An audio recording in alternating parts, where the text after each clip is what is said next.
I think the two-state solution lies in the morgue for the last 10 years. Every now and then someone comes and takes the body, puts some life into it, dons it with some clothes, and say, oh, it's still alive, and then it dies again, and it's getting back to the morgue. Nobody dares to invite us to the funeral, because everybody is afraid that once we will all participate in the funeral of the two-state solution, we will have to say something we will say after dinner tonight. So what is the alternative? So people don't like to talk about the alternative, so they keep this body in the morgue as long as it can, as they did with Ariel Sharon. The reason the two-state solution is dead is because there is a logic political development within the state of Israel. People talk about the shift in Israel to the right. People talk about dramatic changes in the Israeli political system because of the 1967 war. But actually, the present political atmosphere, the present political culture in Israel is a natural consequence of the nature of Zionism. Zionism is a settler colonialist movement. And some of you come from settler colonialist states. I don't know you, but I guess, because there are very few countries which were not in the West, not born as settler colonialists. But in Palestine, settler colonialism appeared late in the day compared to other places. And it was a more unique case of settler colonialism, we have to admit, taking into account the Jewish problem in Europe and the wish of the West to solve the Jewish problem through supporting the Zionist settler colonialism project in Palestine. And of course, after the Holocaust, nobody wanted to face Jewish settler colonialism, or even call it colonialism or settler colonialism, because it was the easiest way to close a very unpleasant chapter in the history of Europe. Now, what is the nature of settler colonialism? Settler colonialism looks at natives and indigenous people, and the Palestinians are the indigenous native people of Palestine.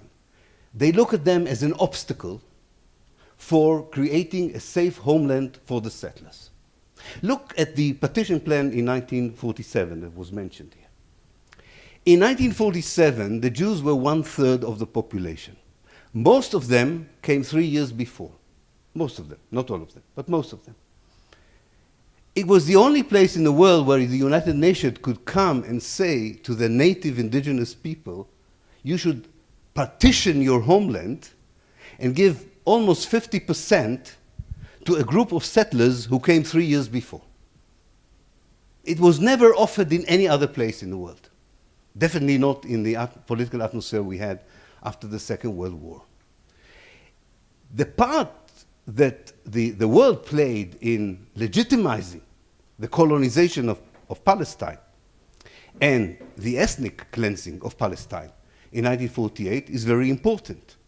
But it is history, I agree. It is history in the sense that there are certain established facts you have to live with. You can, as an historian, come back to them and say what you want to say about it. You can have a moral judgment about it. You can have your views about it. But certain facts are an established facts in the sense that they are irreversible. They're irreversible. There's a third generation of Jewish settlers in the state. They still regard, like any typical settler colonialist movement, they regard the natives as aliens themselves, which is also very typical to settler colonialist movement. If you look at the first impressions of Zionist settlers, even the second aliyah, the second wave of immigration, they already call the Palestinians aliens in their own homeland. So there is a kind of a settler colonialist DNA in Israel in the treatment and perception of the Palestinians, which is very natural to a settler colonialist state.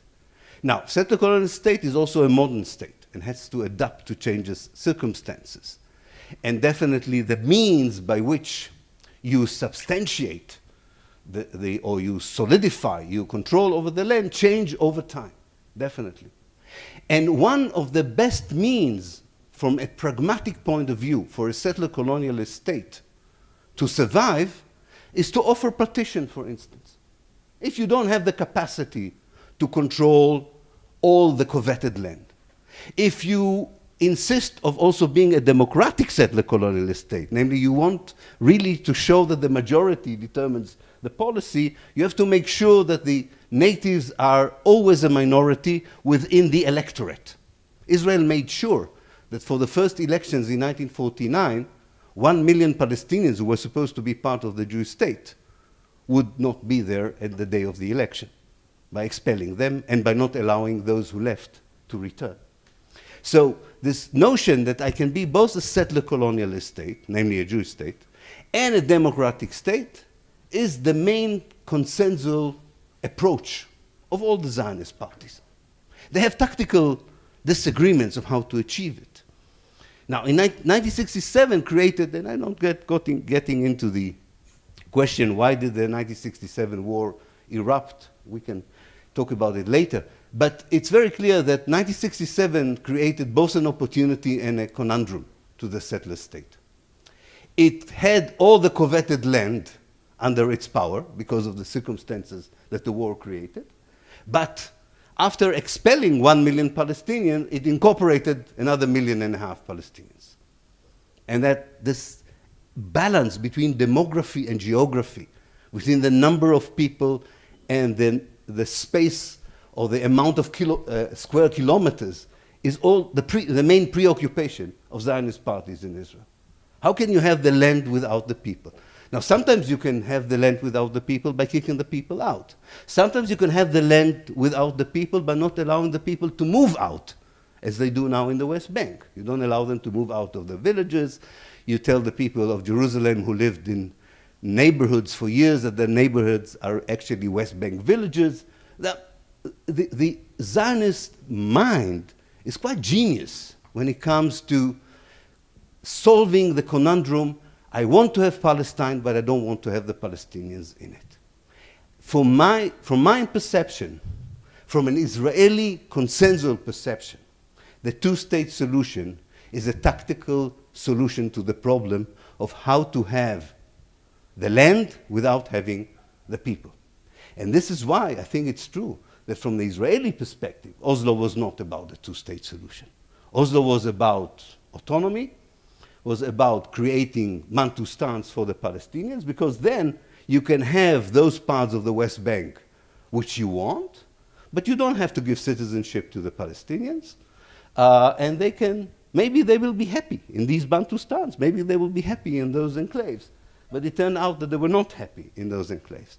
So, because I have 1 minute, I would say the following.